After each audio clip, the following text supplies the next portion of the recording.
আজ বাংলা পহেলা বৈশাখ ১৪৩২। নতুন বছরকে বরণ করে নিতে সারা দেশে চলছে উৎসবের আমেজ।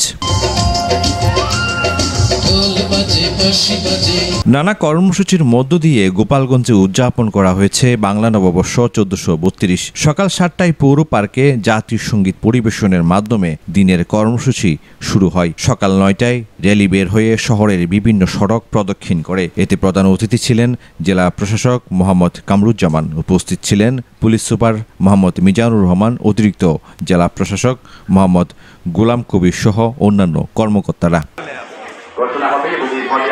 রংপুরে পীরগঞ্জে যথাযথ মর্যাদায় পালিত হয়েছে বাংলা নববর্ষ ১৪৩২। রংপুর পীরগঞ্জ উপজেলা চত্বর হতে উপজেলা প্রশাসনের আয়োজনে বর্ষবরণ উৎসব ১৪৩২ পহেলা বৈশাখ উপলক্ষে জাতি, ধর্ম, বর্ণ নির্বিশেষে সকল বাঙালি একত্রিত হয়ে বিভিন্ন কর্মসূচি অনুষ্ঠিত হয়েছে। এতে উপস্থিত ছিলেন উপজেলা নির্বাহী কর্মকর্তা খাদিজা বেগম, পীরগঞ্জ থানার অফিসার ইনচার্জ এম.এ. ফারুক সহ আরও অনেকেই। বরগুনার আমতলী উপজেলার ৬ নং আমতলী ইউনিয়নের খুরিয়ার খেয়াঘাট বাজারে যুবদল ও ছাত্রদলের যৌথ উদ্যোগে বৈশাখী মেলা ও সাংস্কৃতিক অনুষ্ঠানের আয়োজন করা হয়েছে। বাংলা নববর্ষ উদযাপন উপলক্ষে ফেনী দাগনভূঞা উপজেলা প্রশাসনের উদ্যোগে আনন্দ শোভাযাত্রা ও র্যালি অনুষ্ঠিত হয়।